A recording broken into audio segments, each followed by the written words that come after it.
Zia la victime, Zia la victime, on la met en danger pour les besoins scénaristiques. Zia la victime, Zia la victime, ce sera un boulet de façon forcée. Ouais, alors cet épisode sera centré sur la recherche du troisième temple qui contiendra le troisième parchemin. Ils font pas durer ça sur plusieurs épisodes cette fois. Et on voit rapidement nos héros découvrir que le troisième type qui s'appelle, excusez-moi, est Teteola. Le baraquet Teteola a relâché le docteur et Marinche, donc ils sont libres de faire ce qu'ils veulent, mais étant donné qu'ils savent pas grand chose sur le troisième parchemin, ils vont pas les déranger du tout dans cet épisode. Mais voilà, c'est histoire de dire qu'ils sont libérés et donc ils poseront problème plus tard. C'est bien de mettre en place des trucs un peu à l'avance plutôt que de dire ah, ils réapparaissent comme ça, surprise, c'est une bonne chose. Et donc voilà, ils partent à la recherche d'une espèce de forêt avec des statues de pierre qui honnêtement c'est juste un détail à la con puisqu'on va pas vraiment détailler ça, on va pas vraiment se centrer là-dessus. Et dans leur recherche, ils tombent sur un ruisseau dont le courant se dirige vers le nord, donc ils se disent qu'ils vont le suivre en faisant un radeau. Voilà, sachant qu'ils pourraient juste le suivre en marchant à côté, parce que je sais pas, le temps de faire un radeau, ça leur prend genre des heures, alors qu'ils devraient juste marcher à côté, quoi.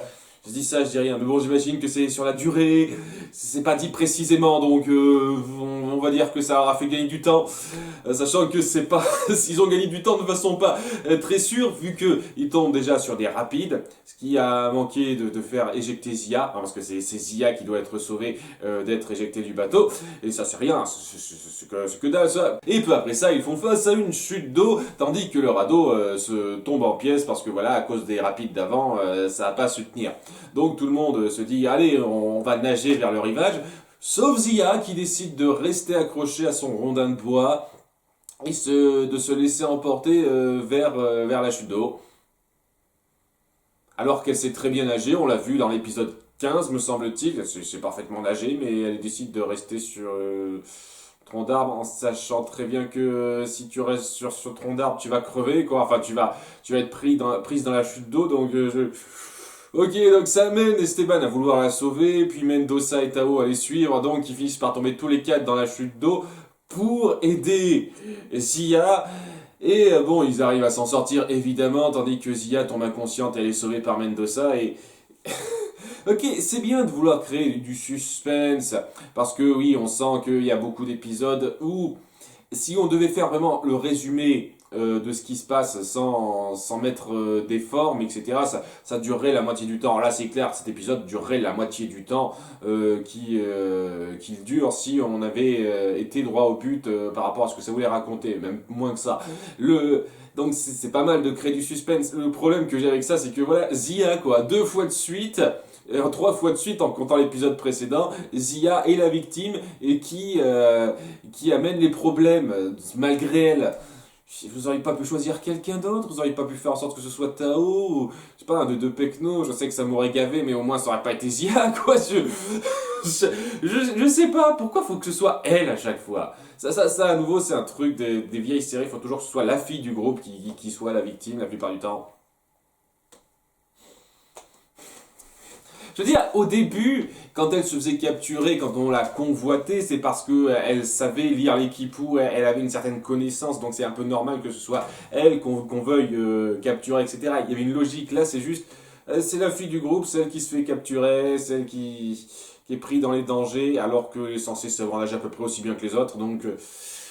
Détail qui me gêne un petit peu, je vous cache pas, dans cet épisode et cumulatif avec l'épisode précédent. Voilà, c'est histoire de dire. Mais bon, ça amène quand même des moments assez intenses, très forts, hein, je vais pas le nier, hein, on sent l'action et l'intensité de la chose. C'est juste, voilà, pourquoi il fallait que ce soit Zia 2 fois de suite, c'est le problème. Mais bon, bref, juste après cette chute d'eau, comme par hasard, c'est là que se trouve la fameuse forêt indiquée par le parchemin, mais c'est pas trop ça qui va nous intéresser, vu qu'on passera sur totalement autre chose, vu que Face de Singe et Bégayeur auront trouvé une entrée où il y a de la poudre d'or qui ressort, sachant que techniquement c'est pas censé être une cité d'or, mais est-ce que cette poudre d'or c'était censé être juste une piste, on met de la poudre d'or qui va tomber indéfiniment couler indéfiniment de cet endroit. Comme ça, s'il y a quelqu'un qui recherche cet endroit-là, ils ont cette petite piste. C'est bizarre, hein, bizarre dans la façon de présenter les choses. Et donc ils tombent sur ce troisième temple souterrain cette fois-ci, où ils vont devoir ouvrir une porte qui contient le parchemin, processus de réflexion, le genre de truc basique, classique qu'on a vu plusieurs fois, pas mal fait, très bien, etc. C'est toujours autour des rayons du soleil pour changer parce que c'est à fond leur truc au Maya. Et donc grâce au reflet du soleil sur la porte, elle s'ouvre la porte, montrant le parchemin.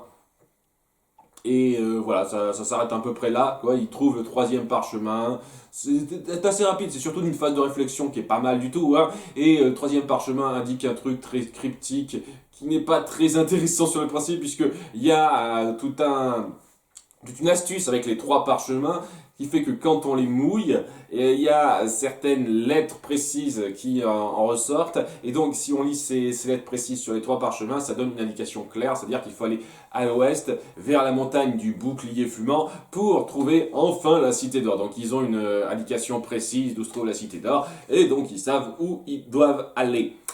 Sachant que, ouais, il y a un petit détail je crois que c'est pas la première fois que c'est dit, donc c'est pas vraiment dans cet épisode que ça me gêne particulièrement, mais c'est juste. Esteban et Zia partent du principe que le père de Zia est forcément dans la cité d'or en fait. Pour une raison qui m'échappe, y a rien qui permet de l'affirmer, mais j'ai le sentiment que oui, ça va être ça, et il sera dans la cité d'or. Enfin bref. Voilà, donc c'était correct. À nouveau, si on n'insistait pas trop sur Zia la victime, je pense que j'aurais plus apprécié cet épisode, mais ça restait tout à fait correct. Hein, des moments de tension bien intéressants, de l'action par rapport assez rapide, tout ça. À nouveau, Tao qui montre sa réflexion, c'est toujours sympathique de voir ça. C'était correct, ça reprenait bien les personnages, et ça donne envie un peu de voir comment ils vont enfin trouver cette fameuse cité d'or qu'on n'arrête pas de teaser depuis le début. À très bientôt pour l'épisode 29, bye.